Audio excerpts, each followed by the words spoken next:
In today's class, we are going to see the topic as Khalji dynasty.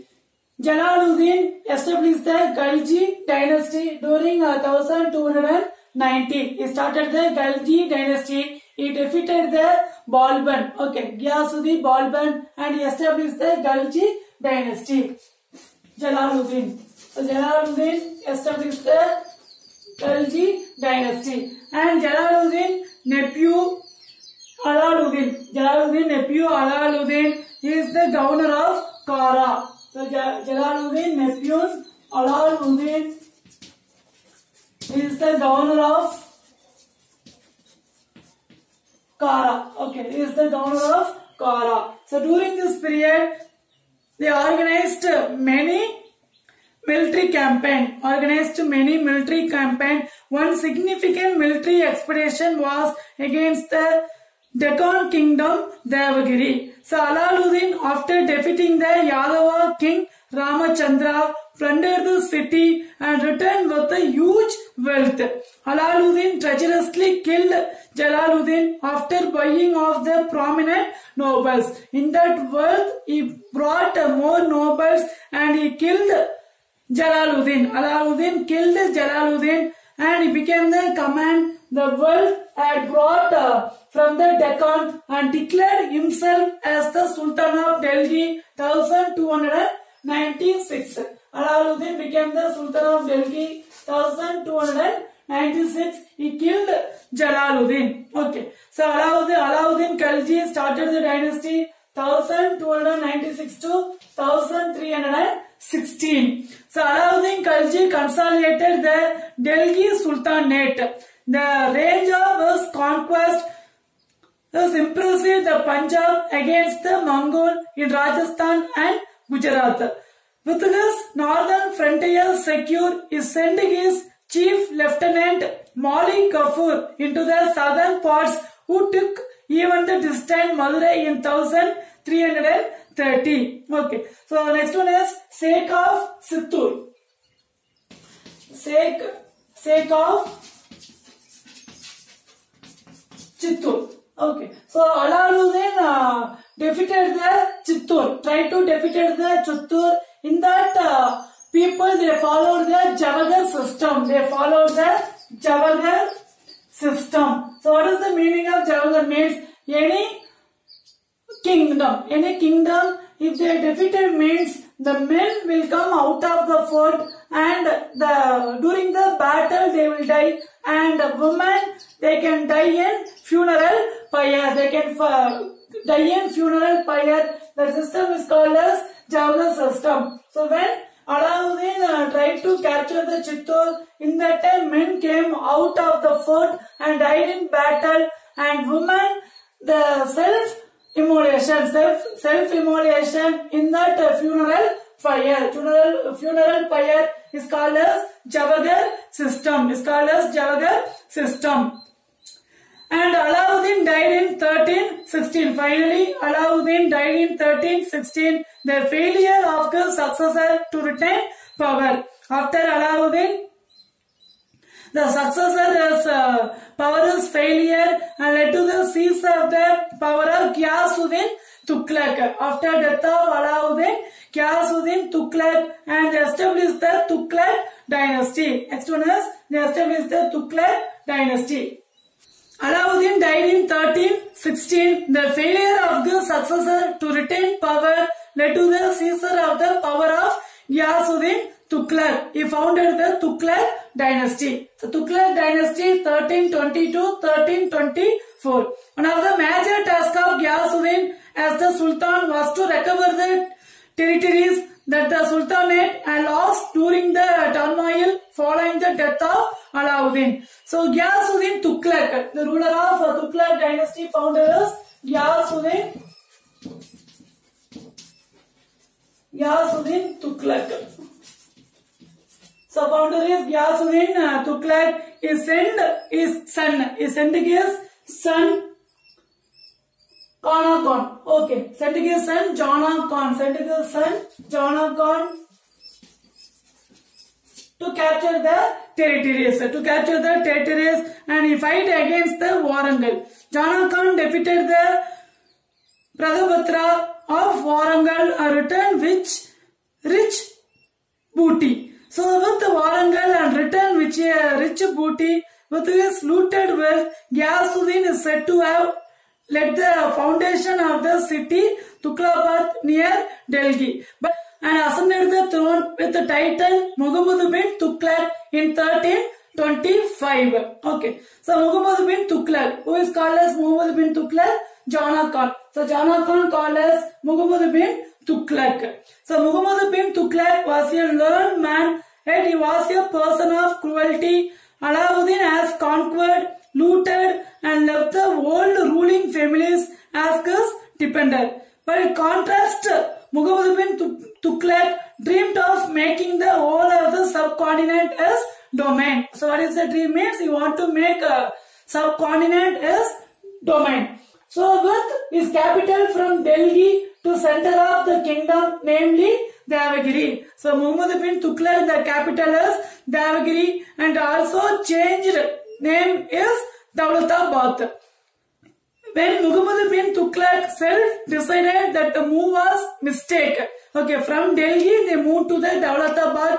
Again he analyzed the mistake and again they returned back to the Delhi as the capital again. So we have the record when Ibn Battuta, the Morocco traveler, was the Sultan, returned to Delhi. He found Delhi is empty, abandoned and had but a small population. So Delhi is only the small population. So Tughlaq ruled as Sultan for 20 years. Muhammad bin Tughlaq ruled Sultan was 20 years. In that period he released the coin. Okay, coin of Muhammad bin Tughlaq. During his long reign, he had to face many revolts of the provincial governor. The governor of Awadh, Multan and Sindh revolted and declared themselves independent. In South India, several states arose. The New Delhi, Daulatabad and conquered territories around them were declared independent sultans called Bahmani. So its founder after whom it was named was a soldier formerly in Tughlaq service. And Madurai was proclaimed as a separate sultanate in 1334. Bengal became the independent in 1346. Tughlaq died in 23 March 1351. He died 23 March 1351. Okay. So after death of Muhammad bin Tughlaq, Firoz Shah Tughlaq became the ruler. 1351 to 1388. Firoz Shah Tughlaq.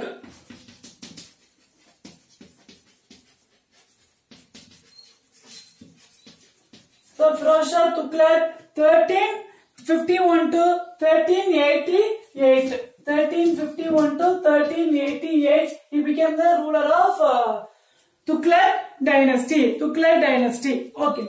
And next one is Firoz, the son of Ghiyasuddin, the younger brother, succeeded Muhammad bin Tughlaq. So who is Firoz Shah Tughlaq means he is the Ghiyasuddin younger brother Muhammad bin Tughlaq. After succeeded, he succeeded Muhammad bin Tughlaq.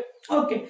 And he also created the charities to aid poor Muslim. He is the good person. He is not ready to attack anyone. Okay. So he also created charities to aid poor Muslim, build colleges, mosques and hospital. Okay. So Firoz Shah Tughlaq is the good person. He is not ready to attack any dynasties. He wished to go to the cardinal relationship to others. So during this period, he built many temples, colleges, schools and irrigation purpose. So everything he developed during the Firoz Shah Tughlaq period.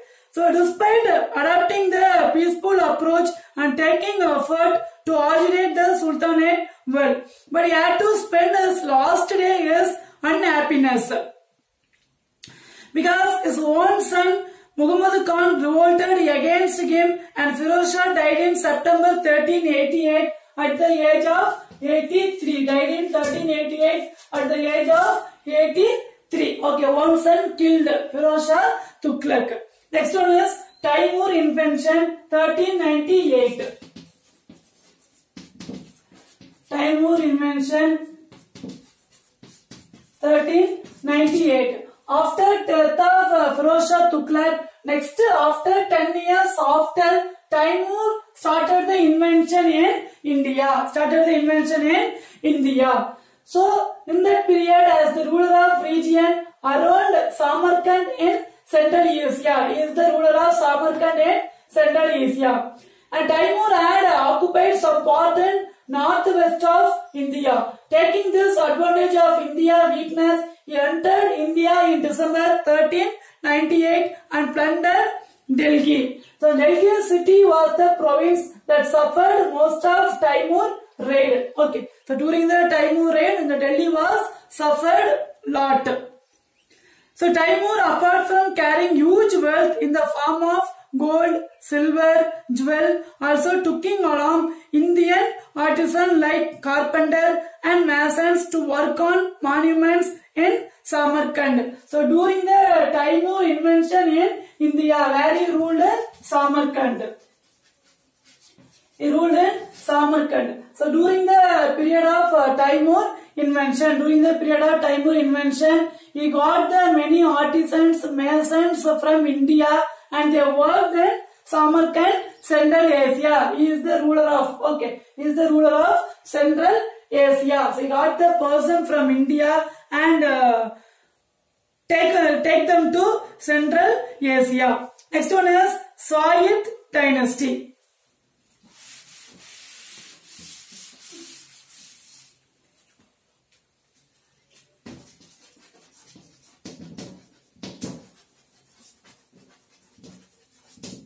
Okay, so Sayyid dynasty, the period is 1414 to 1451. Okay, so Sayyid dynasty. So this sultanate fragmented into the number of independent kingdom. It endured for 140 years more till the Mughal invention. In that period, before leaving Delhi, Timur had left behind his representative Qisir Khan. Okay, he appointed the representative Qisir Khan as the governor of territories. He had conquered Delhi, Meerut and Punjab and founded the Sayyid dynasty in 1414, which lasted till 1451. 1414 to 1451, they created the Sayyid dynasty. The last ruler of the dynasty is Alauddin Alam Shah. The last ruler of Sayyid dynasty is Alauddin. Okay, Alauddin Alam Shah is the last ruler of the Sayyid dynasty. And he abdicated throne in 1451. He is not ready to continue the dynasty. So this gave Baghul Lodi. So he gave the chance to the Baghul Lodi and the governor of Srigh in Punjab the opportunity to become the new Sultan of Delhi, leading to the establishment of Lodi dynasty. Okay, it's not ready to continue the Alauddin. So the dynasty is Lodi dynasty, 1451 to Lodi dynasty. Okay, 1451 to 1526. 26 after Sayyid dynasty, Alauddin is the last ruler and he gave the chance to the Lodi dynasty. In 1489, Baghul Lodi was succeeded by his Sikandar Lodi. So Sikandar was a patron of arts and learning. He founded the city of Agra and made it his capital. He died in 1517 and was succeeded by his son Ibrahim Lodi, was defeated by Babur in 1529. So after Lodi dynasty, Baghul Lodi, after death of Baghul Lodi, his son Ibrahim Lodi. Okay, so after death of Lodi dynasty, after death of Baghul Lodi, the son Ibrahim Lodi is the ruler of Lodi dynasty. But the Babur from Delhi, the Babur invaded India. Okay, Babur invaded India and established the Mughal dynasty in India. The Babur defeated the Ibrahim Lodi. The Battle of Panipat 1526. The Battle Panipat 1526. Battle means fight. Panipat means place. So Battle of Panipat in 1526, Babur defeated the Ibrahim Lodi. Babur defeated the Ibrahim Lodi and they established the Mughal dynasty in India. Established the new Mughal dynasty in India. So who is the founder of Mughal dynasty? Babur. After defeated the Ibrahim Lodi from Lodi dynasty, he established the Mughal dynasty in India. Okay. So in this lesson we discussed about Tughlaq dynasty, Khalji dynasty. Next we are going to see the topic is Islamic art and architecture. The mansion of high-ranking Muslim noble, soldier and officer were built first in cities and then neighborhood. Around them, the mosque in the imperial style were constructed by successive Muslim regimes in Delhi. So mosque and madrasa looked architecturally different. Mosque means the worship place of Muslim is called as mosque. Both also different, and the graceful decoration of doorway and wall with line from the Quran made the distinct appearance in this building. Okay, in this building, the doorway and all Quran, they inscribed the Quran. The shape of all this building is Persian. The style is Persian style, while the decoration was Indian style. Okay, so the building is Persian style. The building is Persian style and decoration is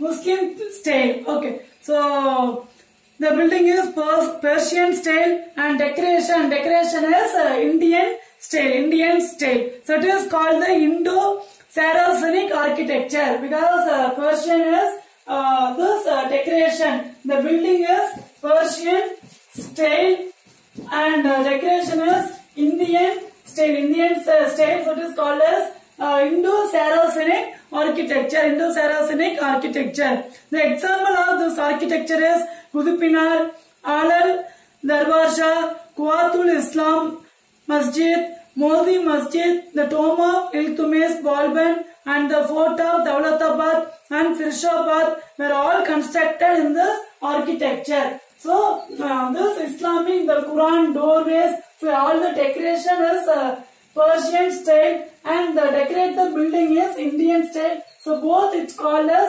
Indo-Saracenic architecture. Okay, so in this lesson discussed about Khalji dynasty and Tughlaq dynasty. Next, learn and write the following. Your question is explain about Khalji dynasty.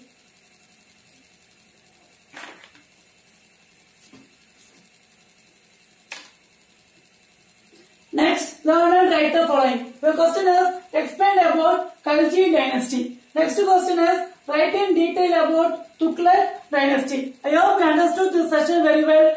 Next class we are going to see the geography. Thank you. Have a wonderful day.